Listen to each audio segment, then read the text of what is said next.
Welcome to Nigerianomics. Nigeria is not officially at war, but thousands of Nigerians are dying every year as if it is. Between 2006 and 2021, at least 169,000 people were killed in violent incidents across the country. And yet, when people ask the obvious question, who is killing Nigerians? The answers are usually wrong, because they assume there is one conflict, one enemy, one explanation. There isn't, really. What Nigeria is facing is more complex and more dangerous. Multiple systems of violence operating at the same time in different regions for different reasons. And until you understand those systems, you cannot understand the violence. So in this episode, we break Nigeria down region by region to answer the question properly. If you want to see Nigeria's most visible conflict, you start in the northeast, Borno, Yobe, Adamawa states.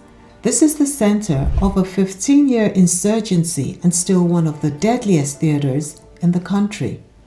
Borno state alone recorded over 2,100 violent deaths in 2023. But this did not begin as a war. It began as a movement. In the early 2000s, Mohammed Yusuf built a following in Maiduguri among young people who felt abandoned, economically excluded, and politically ignored. At that stage, Boko Haram was not a military force, it was an idea. The turning point came in 2009. Yusuf was killed in police custody. And in that moment, the movement changed. What had been fringe became insurgent. What had been ideological became violent. Under Abubakar Shekau, Boko Haram escalated into a full-scale insurgency, targeting civilians, security forces, and the state itself. Then, in 2015, it fractured.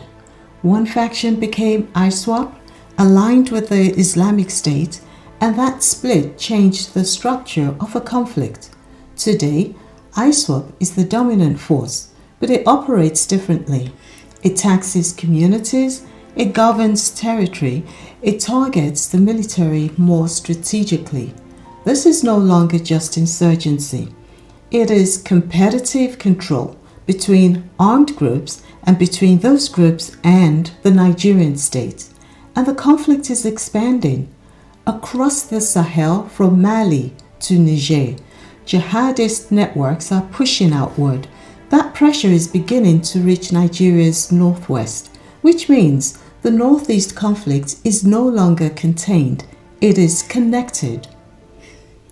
In the northwest, violence is tied to minerals.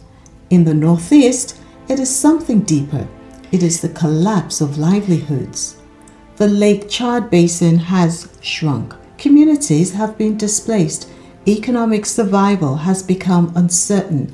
And in that environment, armed groups don't just recruit, they replace the state.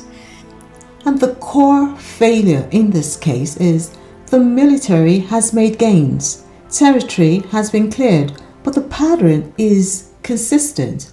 Areas are cleared and then left behind. No services, no reconstruction, no sustained governance. And when that happens, insurgents don't need to win, they just need to wait. If the Northeast is the most visible conflict, the Northwest is where more Nigerians are actually dying. Zamfara, Katsina, Sokoto, Kebbi, and Kaduna states. This is not insurgency, this is a business model. What began as cattle rustling evolved into something far more organized.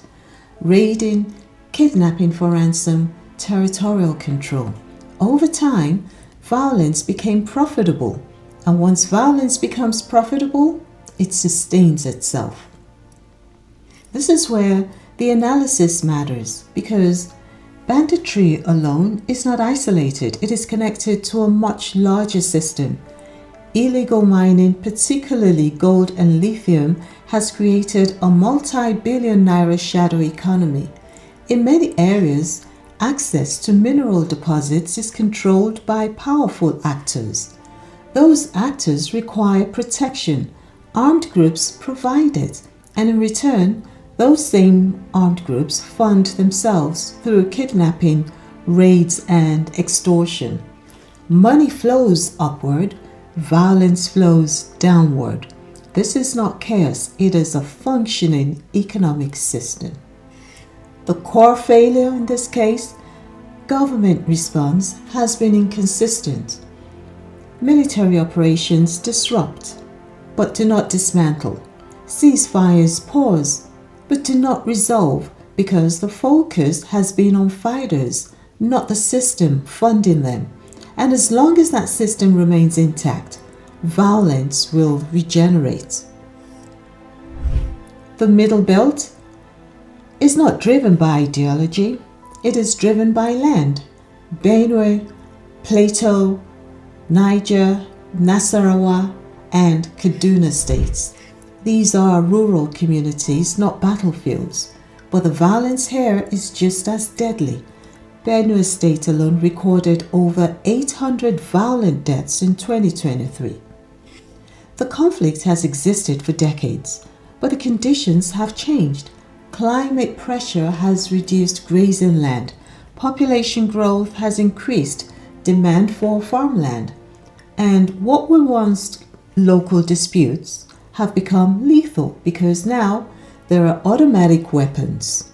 This is often framed as religious. It is not. It is a resource conflict, land, water, survival. But identity shapes how that violence is expressed, which makes it more dangerous and harder to resolve. Armed groups attack farming communities. Communities form militias in response. Retaliation follows, and over time, violence detaches from its original trigger. It becomes cyclical, self-sustaining. The core failures, the drivers, remain unchanged. Land pressure, weapon proliferation, weak dispute resolution systems, and without addressing those, the cycle continues. The Southeast presents a different kind of violence. Anambra, Imo, Ebonyi, Enugu, Abia states. This is not insurgency, it is not banditry, it is fragmentation. The roots go back to the Biafran War, a conflict that ended in 1970 but never fully left the political consciousness of the region. That sentiment re-emerged through IPOB led by Nnamdi Kanu, framed around marginalization, economic exclusion, and political identity. The creation of the Eastern Security Network changed everything. What was presented as community defense was seen by the state as an armed separatist force.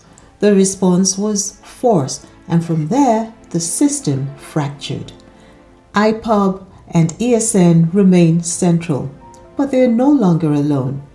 There are also armed separatist elements, criminal networks exploiting instability, unknown gunmen with unclear affiliations, and state security forces conducting extensive operations. This is no longer one conflict, it is overlapping violence. Responsibility is contested, attribution is unclear, and that ambiguity makes the situation harder to control because when violence has no clear owner, it becomes harder to stop. The core failure is security operations have weakened groups, but they have not resolved the conflict because the issue is not security, it is political, and without a political pathway, instability persists. The Niger Delta, rivers, Bayelsa, Delta, and Akwa Ibom states, this region produces the wealth that sustains Nigeria, and yet it has lived with decades of underdevelopment. This began with protest, communities demanding accountability for environmental damage. most notably the Ogoni movement. That movement was met with force, and that changed the trajectory. Militant groups emerged. They targeted oil infrastructure, kidnapped workers, forced national attention. Groups like MEND disrupted oil production at scale. In 2009, the government introduced amnesty. Violence dropped, but the underlying issues remained, and over time, militancy returned. The region now operates through a mix of militant groups, criminal oil theft networks, armed cult groups, and political patronage systems, all tied directly or indirectly to oil. The core failure here is the amnesty treated the symptoms, not the cause, and because of that, the cycle continues. The drone question. Solution or escalation. Nigeria is now entering a drone phase of conflict. Both state and non-state actors are adapting. Since 2024, armed groups have been experimenting with commercial drones, first for surveillance, now for improvised attacks. The Nigerian military is responding in kind. Look at what each region tells us. In the northeast, drones extend visibility across vast ungoverned territory, but they do not create stability. When intelligence, coordination, and ground control are missing, drones cannot fill that gap. In the northwest, the case for drones looks strongest. Bandits operate in large mobile groups across open terrain. They are visible, trackable, targetable. But in areas where civilians and armed groups overlap, poor targeting can deepen mistrust and escalate the very violence it aims to stop. In the Middle Belt, violence is diffuse and sudden, not structured. Drones can identify flashpoints. They cannot resolve the land disputes and weapon proliferation that drive the attacks. In the Niger Delta, the terrain itself defeats drone surveillance. Mangroves, creeks, and waterways limit visibility. Without sustained monitoring systems, deployment is tactical at best. They increase visibility, they extend reach, but they also increase risk. Without oversight, accountability, and intelligence, drones can deepen the very instability they are meant to reduce.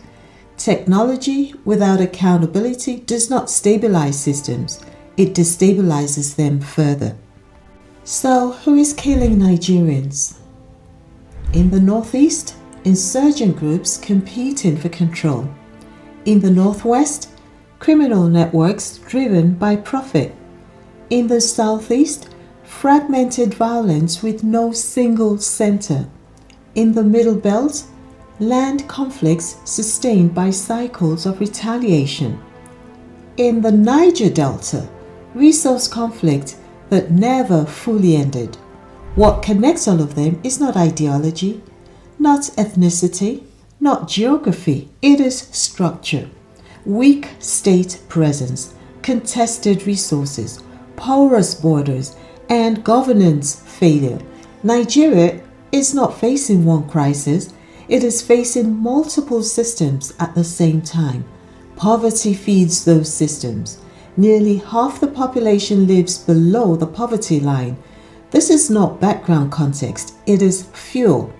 Drones may improve visibility, reforms may disrupt funding, but neither replaces what is missing: a state that shows up consistently, credibly at scale. Until that happens, the system remains intact. If you found this breakdown useful, subscribe to Nigerianomics, where we go beyond headlines to understand the systems shaping Nigeria. I am Adeola Kamalafe Nluem. Thank you for watching.